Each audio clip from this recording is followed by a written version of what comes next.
Gold, trusted gold buyers. మీరు తాకట్టు పెట్టిన బంగారాన్ని విడిపించి ఈ రోజు ఉన్న మార్కెట్ ధరకు కొనబడను. హాయ్ హలో నమస్తే వెల్కమ్ టు ఐ డ్రీమ్. నేను రేచల్. నమిత్ మల్హోత్రాస్ రామాయణ ట్రైలర్ చూస్తుంటే రియల్లీ గూస్ బంప్స్ వస్తూ ఉన్నాయి. చాలా హ్యూజ్ రెస్పాన్స్ వస్తోంది.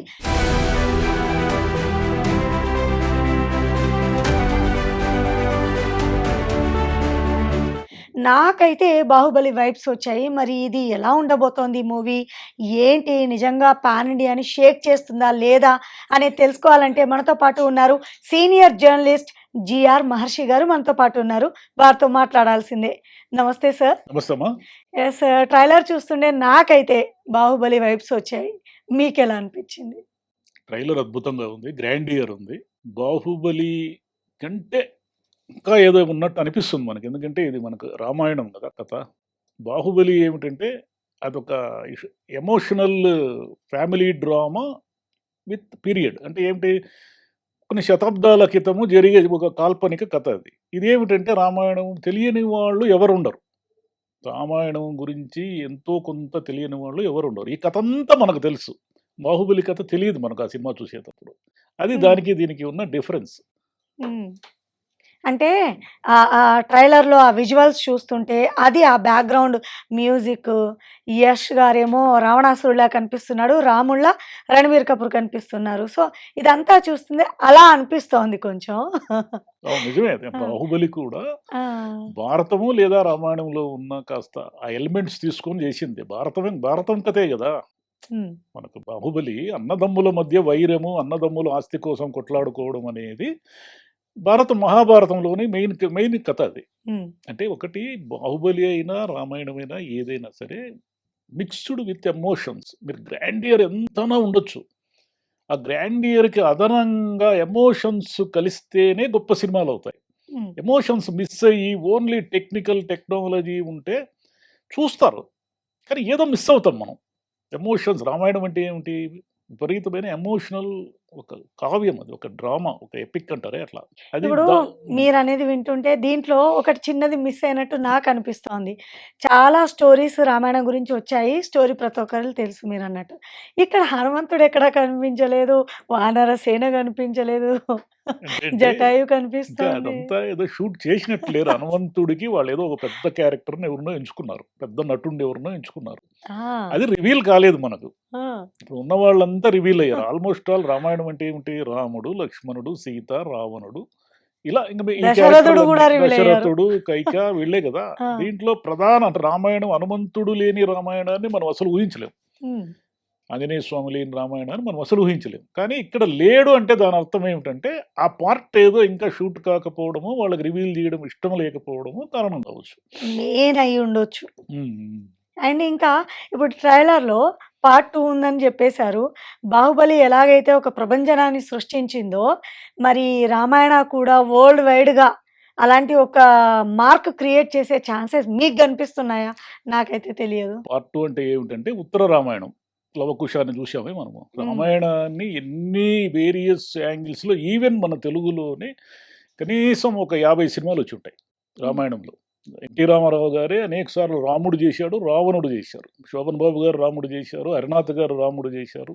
మన తెలుగులోనే అంతకు మునుపు అంటే ఎన్టీ రామారావు గారి కంటే ముందు కూడా అనేక రామాయణాన్ని బేస్ చేసుకున్న సినిమాలు ఉన్నాయి మనకు. ఈ సినిమాలన్నింటినీ ఒకసారి చూస్తే రామాయణం అనేది వరల్డ్ వైడ్ ఇప్పుడు చూస్తారు. ఇంత మునుపు ఏమిటంటే, ఇంత మునుపు మనది చాలా చిన్న ప్రపంచం. తెలుగు అయినా హిందీ అయినా ఏమిటంటే, మీరు ఒక 30 ఏళ్ల క్రితానికి ఇప్పటికీ కూడా ఈ వరల్డ్ వైడ్ మార్కెట్ అంతా మారిపోయింది. మన సినిమాలు ప్రపంచమంతా అప్పట్లో అరకొరగా ఆడేవి. ఇప్పుడు ఏమిటంటే వరల్డ్ వైడ్ మనకు మార్కెట్ ఉంది. ప్రపంచంలో ఏ మారుమూల దేశంలోనైనా మన సినిమా ఆడి, ఇప్పుడు బాహుబలి ఆడింది కదా, అలాగా ఏ సినిమా అయినా సరే దాంట్లో విషయం ఉంటే అది గనక వాళ్లకు నచ్చడం అనేది ఒకటి ఉంటుంది. ఆ నచ్చడం అంటూ జరిగితే ప్రపంచమంతా కూడా మీరు చెప్పిన పాన్ ఇండియా కాదు, పాన్ వరల్డ్ సినిమాలు ఉన్నాయి ఇప్పుడు. ఎందుకు నచ్చుతుంది అని అడగండి. రామాయణం అనేది మన కథ కదా, మన భారతదేశంలో. వాళ్ళకి ఎందుకు నచ్చుతుందంటే ఏ సినిమాలోనైనా హ్యూమన్ రిలేషన్స్ అనేటివి ముఖ్యం. మన దేశంలో ఉన్న ప్రత్యేకత ఏమిటంటే, మనకు ఫ్యామిలీ రిలేషన్స్, కుటుంబ వ్యవస్థ ఇక్కడ ఇంకా పటిష్టంగా ఉంది మిగతా దేశాలతో పోలిస్తే. మనకెప్పుడూ గూడా పోగొట్టుకున్న దాని మీద ఎక్కువ మమకారం ఉంటుంది. ప్రపంచంలో అన్ని దేశాల్లో, చాలా దేశాల్లో కుటుంబ వ్యవస్థ విచ్ఛిన్నమైంది. రిలేషన్స్ విచ్ఛిన్నమైనాయి. రామాయణంలో ఉన్న ప్రత్యేకత ఏమిటంటే, ఒక అద్భుతమైన కొడుకు రాముడు. అసలు ఆస్తుల కోసము తండ్రుల్ని చంపేస్తున్న ఈ రోజుల్లో మీరొక్కసారి ఆ క్యారెక్టర్‌ని ఊహించుకోండి. హ్మ్. కాసేపట్లో పట్టాభిషేకం. కాసేపట్లో అంటే ఒక 1 అవర్‌కో, 2 అవర్‌కో అయోధ్యలో పట్టాభిషేక మహోత్సవ ఏర్పాట్లు జరుగుతున్నాయి. శ్రీరామచంద్రుడిని మహారాజుగా కిరీటం పెట్టి కిరీటధారణ జరగబోతూ ఉంది. పట్టు వస్త్రాల్లో శ్రీరామచంద్రుడు తయారవుతున్నప్పుడు తండ్రి నుంచి పిలుపొచ్చింది. తండ్రి నుంచి పిలుపొస్తే నేరుగా వెళ్ళాడు. తండ్రి ఏం చెప్పాడు? రామా 14 ఏళ్ళు వనవాసం వెళ్ళు అన్నాడు. ఏ కొడుకైనా ఎలా షాక్ అవుతాడు? 2 అవర్స్‌లో మహారాజుగా పట్టాభిషేకం ఉంటే తండ్రి 14 ఏళ్ళు వెళ్ళమంటున్నాడంటే అతను ఏమన్నాడు? ఒక్క మాట కూడా మాట్లాడలేదు. తండ్రి కానీ సార్ తండ్రి అని వెళ్ళిపోయాడు. ఇక్కడేంటంటే తండ్రి చెప్పాడు, కొడుకు విన్నాడు. అది ఎవరికైనా కొత్తగా అనిపించదు. బట్ సీత రాముడి అడుగులో అడుగు వేసుకుంటూ సాయి పల్లవి ఆ క్యారెక్టర్ చూస్తుంటే ఎంత సౌమ్యంగా కనిపిస్తుంది. మీరు అదే రాముడు ఎంత గొప్పవాడో సీతమ్మ అంతకంటే గొప్ప. ఆ! ఎలాగంటే ఈయనకే కాదు కదా పట్టాభిషేకము. మహారాణిగా ఆమె కూడా మహారాజు పక్కన కూర్చుంటుంది సింహాసనం మీద. ఆమె తన మహోత్సవాన్ని, తన మహారాణి మహోత్సవాన్ని చూసుకోవడానికి ఎవరో చెలికత్తెలంతా రెడీ చేసి పట్టు వస్త్రాలు కట్టిస్తూ ఉన్నప్పుడు శ్రీరామచంద్రుడు వెళ్ళి సీత నార వస్త్రాలు కట్టుకొని రా అన్నాడు. ప్రపంచంలో ఏ స్త్రీ అయినా ఏమైపోతుంది? షాక్ అయిపోదా? పట్టాభిషేకానికి మహారాణిగా సిద్ధమవుతున్న సీతని వెళ్ళి నార వస్త్రాలు కట్టుకురా అంటే తండ్రి చెప్పినప్పుడు ఎలాగైతే ఇతను వచ్చేసాడో ఏ ఒక్క మాట కూడా అడగకుండా భర్త చెప్పాడని ఆమె వచ్చేసింది నార వస్త్రాలు. వీళ్ళందరికంటే గొప్పవాడు ఎవరు? లక్ష్మణుడు. అతన్ని ఎవరు అడగలేదు రమ్మని. కానీ అన్న కోసము, వదిన కోసము అతను అడవికి వచ్చాడు. అంటే దీంట్లో ప్రతి క్యారెక్టర్ కూడా హైట్స్‌లో ఉంటుందన్నమాట. ఒక నమ్మకమైన నాయకుడు లేదా యజమానిని హనుమంతుడు అనే ఆయన ఆ క్యారెక్టర్‌ని తీసుకోండి ఒకసారి. రాముడు కోసం అతను ఏమైనా చేస్తాడు.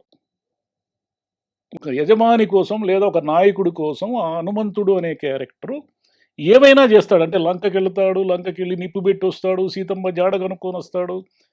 ఇది ఎందుకు మాకు అని అనుకోడు ఆయన. అంటే ప్రతి చోట రిలేషన్‌షిప్ అనేది పటిష్టంగా ఉంటే, ఆ రిలేషన్‌షిప్ పటిష్టంగా ఉన్నప్పుడు ఆ కుటుంబ వ్యవస్థ అలా ఉంటుంది. మనం పోగొట్టుకుంటున్నదే అదే గదా! ఈవెన్ మన దేశంలో కూడా మనం ఏం కోల్పోతున్నామంటే కుటుంబ వ్యవస్థను కోల్పోతున్నాం. కారణాలు ఏవైనా కావచ్చు. హ్మ్. ఇందువల్ల ఏమిటంటే రామాయణాన్ని విపరీతంగా చూస్తారు జనం. ఇన్నేళ్లుగా శతాబ్దాలుగా ఎందుకు చూస్తున్నారు? ఇప్పుడైతే సినిమాలున్నాయి. శతాబ్దాల క్రితం నాటకాలు, వీధి నాటకాలు, రకరకాల యక్షగానాలు, రకరకాల రూపాల్లో రామాయణం క్యారీ అవుతూనే ఉంది గదా! హ్మ్. మన తెలుగులోనే మనం 100 ఏళ్ల నుంచి చూస్తున్నాం రామాయణాలు. చూశాం గదా! రాముడు అంటే ఎన్టీ రామారావు అని మనం ఫోటోలు పెట్టుకొని పూజించాం గదా! ఎందుకు? దేవుడనేదే కాదక్కడ. ఒక విలువలకు ప్రతినిధులు ఈళ్ళంతా. రావణుడు కూడా గొప్పవాడే. బాగా బాగా మహాపండితుడే ఆయన. కానీ ఇటువైపు విలువలను ఎలా చూపిస్తారో, విలువలకు వ్యతిరేకంగా అంటే నిర్ణయం తీసుకోవడంలో విఫలమైన వాళ్ళు ఎలా జీవితాలను కోల్పోతారు, ఎలా తప్పులు చేస్తారనే దానికి రావణుడు ఉదాహరణ. హ్మ్. అతను చనిపోతున్నప్పుడు ఏమడిగారు? రావణ ఎందుకు ఇలా జరిగిందంటే అప్పుడు రావణుడు ఏం చెప్తాడంటే, అయ్యా ప్రపంచంలో ఉన్న వాళ్ళందరికీ నేను 2 విషయాలు చెప్పదలుచుకున్నాను. ఒకటి, మంచి పనులు చేయాలనుకున్నప్పుడు వెంటనే చేయండి. చెడ్డ పనులు చేయాలనుకున్నప్పుడు ఆలోచించండి. ఒక రోజు వాయిదా వేయండి. ఇంకా 2 రోజులు వాయిదా వేయండి. సీత విషయంలో నేను నా ఆలోచనను వాయిదా వేసి ఉంటే ఈ గతి వచ్చేది కాదు నాకు అంటాడు.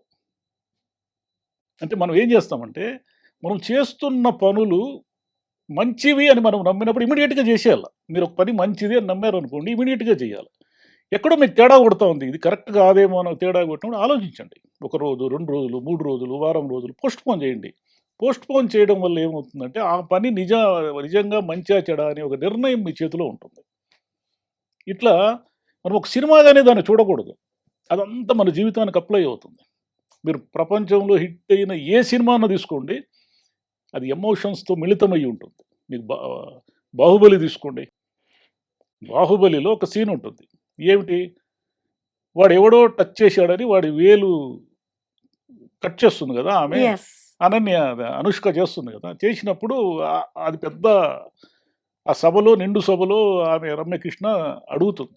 "ఇది ఎట్లా చేస్తావు నువ్వు? వాడు పెద్ద అధికారి గదా! అది ఇది" అన్నప్పుడు ఆమె చెప్తుంది ఎందుకు తాను కట్ చేశానని. అప్పుడు అతనేమంటాడు? అతను తల గదా కట్ తీసేయాల్సింది. నువ్వు చెయ్యి గాదు గదా! అంటే ఆ సీన్ విపరీతమైన ఎమోషన్స్‌తో ఉంటుంది గమనించండి. ఆ యెస్. సీన్ ఎన్ని యెస్. సార్లు చూస్తారో యూట్యూబుల్లో గూడా జనాలు. అంటే 'టైటానిక్' తీసుకోండి. అది ఒక షిప్ మునిగిపోవడం వల్ల హిట్ అయిన సినిమా గాదు. ఒక ప్రేమికులు తాము అనుకున్నది సాధించలేక ఆ షిప్ ప్రమాదంలో ఒక ప్రేమికుడు చనిపోతే ఆమె పడిన తపన అదంతా ట్రావెల్ అవుతుంది ఆ ఎమోషన్. అందుకు అది హిట్ అయింది. మీరు హిట్ సినిమాలు ఏవైనా తీసుకోండి. అది విత్ ఎమోషన్స్ ఉంటుంది. ఇప్పుడు ఈ ట్రైలర్‌లో గూడా మీరన్నట్టు 'రకుల్ ప్రీత్ సింగ్' శూర్పణఖ క్యారెక్టర్‌లో చాలా చక్కగా కనిపిస్తున్నారు. ముక్కు కట్ జేయడము. అది అంతే అది అంటారా? వాల్మీకి మహర్షి రాశాడు ఆ ముక్కు కట్ చేసే సీను. ఆ! కానీ 'రకుల్‌ప్రీత్ సింగ్' పాపం బావుంటుంది అమ్మాయి. ముక్కు కట్ చేస్తాడు. అక్కడ అలాగే ఆ సీన్ జరగకపోతే ఆ! రామాయణ మహాయుద్ధం రామ-రావణ యుద్ధమే జరగదు. అవును. ఆ సీన్ అంత ఇంపార్టెంట్ అక్కడ. సరే దాని మీద ఒక స్త్రీ ముక్కు చెవులు కోయడం న్యాయమా? అన్యాయమా? అనేది చాలా డిస్కషన్ చేయొచ్చు గానీ, కానీ రామాయణంలో ఆయన వాల్మీకి మహర్షి రాశాడు కాబట్టి, ఇంకోటి కూడా వాల్మీకి మహర్షి చెప్పినది ఇంకోటి కూడా ఉంది. అంటే మనందరికీ అప్లై అవుతుందది. ఎవరికైనా ప్రపంచంలో ఉన్న ప్రతి మనిషికి అప్లై అవుతుంది. అదేమిటంటే, నువ్వెంత తెలివైన వాడైనా గావచ్చు, నువ్వెంత జ్ఞానం ఉన్నవాడైనా గావచ్చు, ఒక్కోసారి మనకు మాయ కమ్ముతుంది. మాయ అంటే ఏమిటంటే, మన విచక్షణని మనం కోల్పోతాం. బంగారు జింక అనేది ప్రపంచంలో లేనే లేదు గదా! అంతే గదా! సీత ఎందుకు బంగారు జింక గావాలని జెప్పింది? సీత చూడని బంగారమా? సీతకు తెలియని బంగారమా? బంగారు పెట్టెలోనే పుట్టింది గదా ఆమె. అవును. బంగారం తెలియని సీత గాదు గదా! మహారాజు కూతురామె. ఒక మహారాజుకు భార్య, ఒక మహారాజుకు కోడలు. కానీ ఆమె ఎందుకు ఆ క్షణంలో ఆమెకి పని జేయలేదు? విచక్షణ పోయింది. అంటే బంగారు జింక అనేది ఉండదని తెలిసినా కూడా, ఆ బంగారు జింక తనకు కావాలని కోరింది. అక్కడి నుంచే గదా కథ మొదలవుతుంది. యెస్. లక్ష్మణుడు అన్నా, వదిన మీద ప్రాణం పెట్టుకొని అడవుల్లో తిరుగుతున్న లక్ష్మణుడినే ఆమె ఏమంటుంది? నువ్వేదో తప్పుడు ఆలోచనతో ఉన్నావు అంటుంది. అంటే విచక్షణ కోల్పోవడం అనమాట. అప్పుడు అతను లక్ష్మణ రేఖ గీసి వెళ్తాడు. అప్పుడు గూడా ఆమె లక్ష్మణ రేఖను దాటుతుంది. లైఫ్‌లో మనకి ఇవన్నీ అవి నార్మల్ లైఫ్ లేక అప్లై చేసి చూడండి అవన్నీ మీకు తెలుస్తాయి. యెస్. అందుకని రామాయణాన్ని ప్రపంచవ్యాప్తంగా ఎప్పుడూ చూస్తారు. మీరు చెప్తున్న ఈ ట్రైలర్ ఇవన్నీ గూడా గ్రాండియర్ ఉంది గదా! ఈ గ్రాండియర్ ఒకటే కాదు. దాంట్లో గనక కరెక్ట్‌గా ఎమోషన్స్ వర్కౌట్ అయితే ఆ సినిమా నెక్స్ట్ లెవెల్ ఉంటుంది. మీరు చెప్పే 'బాహుబలి' ఈ రికార్డులన్నీ గూడా బద్దలు చేయొచ్చు. కానీ మీరన్నట్టు ఇప్పుడు మన భారతదేశ సంస్కృతి, సాంప్రదాయాలు, రామాయణం ఇదంతా మన వరకే తెలుసు. ఇప్పుడు వరల్డ్ వైడ్‌గా అందరికీ చూపిస్తున్నటువంటి ఈ తరుణంలో మన భారతదేశం యొక్క గ్రాఫ్ పెరుగుతుందనే అనుకోవచ్చు. ఖచ్చితంగా. మన దేశంలో ఉన్నటువంటి రామాయణ, మహాభారతాలు లాంటి మహా ఇతిహాసాలు, కావ్యాలు ఏవన్నానండి, అలాంటి గ్రంథాలు ప్రపంచంలో ఎక్కడైనా ఉన్నాయని చెప్పండి. ఇప్పుడు మొన్న చూసిన మనము ఒడిస్సీ ఇవన్నీ కూడా గ్రీక్ మైథాలజీలో ఉన్నప్పటికీ మీకు ఒడిస్సీకి గూడా మనం ఎందుకంత కనెక్ట్ అవుతామంటే, అతను అన్నేళ్ళు కుటుంబానికి దూరంగా ఉండి, కుటుంబం కోసం, ఇంటి కోసం అతను వెతుక్కుంటూ వస్తే అతన్నెవరు గుర్తుపట్టరు. కానీ ఆమెకు తెలుసు తన భర్త ఉన్నాడెక్కడో అని. మీరు ఆ సీన్ లాస్ట్ సీన్ చూడండి. అతను ఆ బాణాన్ని ఇలా మీటినప్పుడు ఆమె వెళ్తున్న అలా ఆగిపోతుంది. ముఖ్యంగా మనం ఎందుకు అంతగా కనెక్ట్ అయ్యామంటే ఒడిస్సీకి, ఒడిస్సీ అన్ని చోట్ల హిట్ అయింది కదా! నోలన్‌ది. అదే కారణం. కానీ సార్ ఈ ట్రైలర్‌లో చూస్తే మీరు గమనించండి. సీత చాలా సౌమ్యంగా ఉంటది. ఆఫ్‌కోర్స్ సాయి పల్లవి గారు ఈ క్యారెక్టర్‌లో చాలా బాగా యాప్ట్‌గా సెట్ అయ్యారు. తనకు తనే ఓన్ డబ్బింగ్ చెప్పడం కూడా చూస్తున్నాం. ఇక్కడ అంటే ఒక చిన్న పాయింట్ ఏంటంటే తను కత్తి పట్టుకున్నది. అసలు సీత కత్తి పట్టుకునే సందర్భం అసలు రామాయణంలో ఉందా సార్? నేనైతే ఎక్కడ చదవలేదు. ఆ! సీత ఎందుకు కత్తి పట్టుకుంటుంది అనేది రామాయణము అనేక మంది రాశారమ్మా. వాల్మీకి మహర్షి రాసిన రామాయణాన్ని అనేక వేరియేషన్స్ ఉన్నాయి దాంట్లో. హ్మ్. ఎక్కడైనా సీత కత్తి పట్టుకునే ఒక సన్నివేశం ఉందేమో మనకు తెలియదు. ఆ సినిమా చూస్తే గాని తెలియదు. హ్మ్. సీత కత్తి పట్టుకున్నట్టుగా ఎక్కడా లేదు మనకి. అసలు విన్నారా సార్? వినలేదు. మీకున్న ఈ సీత ఎక్స్‌పీరియన్స్‌లో? యుద్ధము చేయగా, కత్తి పట్టుకోగా చేయలేదు. మహాభారతంలో ఉన్నాయి మళ్ళీ చాలా క్యారెక్టర్‌లు యుద్ధం చేసే మహిళలు ఉన్నారు గానీ, ఆ! ఇక్కడ సీత యుద్ధం చేయగా కైకేయి యుద్ధం చేసింది మళ్ళీ. హ్మ్. కైకేయి యుద్ధం చేయడం వల్లే ఆ 3 వరాలు అడిగి రాముడిని వనవాసం పంపిస్తుంది. లక్ష్మణుడు, రాముడు కంటే భరతుడు కూడా చాలా గొప్పవాడు. పట్టాభిషేకానికి తల్లి తనను ప్రిపేర్ చేస్తే, అంటే రాముడిని వనవాసం పంపితే భరతుడే గదా! తనకు వద్దంటాడు. అన్న చెప్పులు తీసుకొని పోయి, చెప్పులకి పట్టాభిషేకం చేసి అన్న వచ్చే వరకు వెయిట్ చేస్తాడు. అంటే రిలేషన్స్ మనం ఈరోజు ఏం కోల్పోతున్నామంటే, మన చెల్లి, అన్న, తండ్రి, తల్లి, భార్యాభర్తలు ఇలా రిలేషన్స్ ఏదో మిస్ అవుతున్నాం మనం. ఈ స్పీడ్ యుగంలో మనకు ఫోన్లున్నాయి, డిజిటల్ యుగము, అద్భుతాలున్నాయి, అన్నీ ఉన్నాయి గానీ, బేసిక్‌గా మనం రిలేషన్స్ మిస్ అవుతున్నాం. ఆ పోగొట్టుకున్న రిలేషన్స్‌ని ప్రతి ప్రేక్షకుడు రామాయణంలో వెతుక్కుంటాడు. అది దాని బలం. బేసిక్‌గా దాని బలం ఏమిటంటే, మనం పోగొట్టుకున్న దాన్ని దాంట్లో వెతుక్కుంటాం. రైట్. ఇప్పుడు ట్రైలర్ చూస్తుంటే 'రణబీర్ కపూర్', 'యష్', 'సాయి పల్లవి' అలాగే 'రకుల్ ప్రీత్ సింగ్' ఇలా అందరూ వాళ్ళ క్యారెక్టర్‌లో జీవిస్తున్నారు. ఎక్కడ యాక్టింగ్ చేస్తున్నట్టు లేదు. అయితే ఎనకాల బ్యాక్‌గ్రౌండ్ మ్యూజిక్‌లో 'ఏఆర్ రెహమాన్' గారి బ్యాక్‌గ్రౌండ్ మ్యూజిక్ అంటే అసలు మన మాటల్లో చెప్పనక్కర్లేదు. ఏమన్నా పాటలుంటాయా? మీరు ఉండవా? ఇంకొక అతి పెద్ద పేరు మర్చిపోయారు మీరు. ఆ! ఆ సినిమాకి ఏఆర్ రెహమాన్ ఒక్కడే కాదు పనిచేసింది. ఆ! హన్స్ జిమ్మర్ పనిచేశాడు. యెస్. యెస్. యెస్. 'గ్లాడియేటర్' గుర్తుందా మీకు? ఆ! ఆ! 'గ్లాడియేటర్‌లో' ఆ మ్యూజిక్ మనల్ని వెంటాడుతూ ఉంటుంది. 'Inception', yes. యెస్. 'గ్లాడియేటరు' ఇంకా చాలా సినిమాలు 'ఇంటర్‌స్టెల్లరు' అవును. చాలా సినిమాలున్నాయి ఆయనవి. హన్స్ జిమ్మర్ అనే ఆయన చాలా ఫేమస్. ఆయన కూడా దీనికి పనిచేశాడంటే ఏఆర్ రెహమాన్ అనే ఆయన నో డౌట్ ఒక పెద్ద స్టాల్వర్ట్ ఆయన. ఆయన, ఈయన అంటే ఈ ఒక ప్రపంచంలో చెప్పుకోదగిన ఇద్దరు మ్యూజిషియన్స్ ఒక సినిమాకి పనిచేశారంటే, ఆ సినిమాలో మనం ఏదో చాలా పెద్దది ఎక్స్‌పెక్ట్ జేయొచ్చు. ఇప్పటికే మీకు బీజీఎం చూస్తేనే మనకు ఏమి ఇంత యెస్. ఇదిగా ఉంది అనిపిస్తుంది. ఆ ట్రైలర్‌లోనే మనకు అర్థమైపోతుంది ఆ బీజీఎం. ఇక సినిమాలో ఎక్కడో ఉంటుంది. హన్స్ జిమ్మర్ అనే అతను మామూలు మ్యూజిషియన్ కాదు అతను. ప్రపంచంలో నంబర్ 1 అతను. నేను విన్నదేంటంటే ఒక 4,000,00,00,000 భారీ బడ్జెట్‌తో ఈ మూవీని తీశారు. అయితే దీంట్లో పార్ట్ 1, పార్ట్ 2 అనేది ట్రైలర్‌లోనే రిలీజ్ చేశారు. ఇంకా మీరేమనుకుంటారు సార్? మీకున్న ఎక్స్‌పీరియన్స్ ప్రకారం 3, 4 అలా గూడా రావచ్చా? రామాయణాన్ని 20 పార్ట్‌లు కూడా తీయొచ్చు. అవునా? తీయాలి అని డిసైడ్ అయితే రామాయణాన్ని మనం అసలు ఎన్ని సినిమాలు తీసాం మనం తెలుగులోనే. ఆ! రామాయణం జనరల్‌గా ఏమవుతుందంటే రాముడు వనవాసం వెళ్ళే దగ్గర నుంచి రావణుడితో యుద్ధం చేసి సీతను తెచ్చుకునే వరకు ఎండ్ అవుతుంది. మామూలు రామాయణం. పార్ట్ 2 ఏమిటంటే ఆమెకు లవకుశులు అక్కడ వాల్మీకి మహర్షి ఆశ్రమంలో ఉండడం వల్ల లవకుశులు జన్మించడము, లవకుశులు తండ్రితో యుద్ధము చేయడం అనేది పార్ట్ 2. ఈ 2 పార్ట్‌లు వచ్చేసాయి భారతదేశంలోని అన్ని భాషల్లోనూ వచ్చేసాయి. వీళ్ళు పార్ట్ 2 కాకుండా పార్ట్ 3 గూడా ఏమైనా తీయాలనుకుంటే కూడా తీయొచ్చు. దానిదేముంది. రామాయణం అనేది ఒక పెద్ద ఎమోషన్ గదా! అది మీరు ఎన్ని నీళ్లు తీసుకుపోతే అన్ని నీళ్లు తెచ్చుకోవచ్చు. మీరు తీసుకెళ్ళే పాత్రను బట్టి ఉంటుందది. కానీ ఎంత తెలుసుకున్నా బోర్ అనేది లేని సబ్జెక్ట్ ఏమైనా ఉందంటే రామాయణం. నీతితో పాటు ఎమోషన్స్ మీరన్నట్టు అన్ని రకాల అంటే అంటారు గదా! 64 కళలు దీంట్లో మిక్స్ అయ్యి ఉన్నాయి. సో, ఇప్పుడు ఇది మన ప్రపంచ పటంలో మన భారతదేశ యొక్క గొప్పతనము చాటి చెప్పడమే కాక, మన తెలుగు ప్రజలందరూ ప్రౌడ్‌గా ఫీల్ అయ్యే మూమెంట్ అని నాకనిపిస్తుంది. ఏదో కొత్తదనం ఉంది. మీరేమంటారు సార్? భారతదేశంలో ఉన్నవాళ్ళు అంటే భారతదేశంలో జన్మించిన ప్రతి వాళ్ళు ఆ సినిమాని చూస్తారు. ఎందుకు చూస్తారంటే రామాయణంతో కనెక్ట్ ఏదో ఒక రకంగా కనెక్ట్ కాని వాళ్ళు ఎవ్వరు ఉండరు. మన హ్మ్. దేశం మీరు మీకు తెలిసిన ఫ్రెండ్స్ ఒక 10, 20 మంది ఫ్రెండ్స్‌ని మీరు ఒకసారి అడగండి. వాళ్ళ పేర్లు రామాయణంలోని పేర్లతో ఏదో కనెక్ట్ అయ్యి ఉంటుంది. మన యెస్. దేశంలో ఉన్న భారతమో, రామాయణంతోనో లేదా దేవుళ్ళ పేర్లతోనో ఏదో ఒక రూపంలో అంటే మోడర్న్ పేర్లు కూడా ఉండొచ్చు. ఆ మోడర్న్ పేరుకి కూడా అర్థం ఇంకేదో ఈ పురాణాల అర్థం ఏదో ఉంటుంది.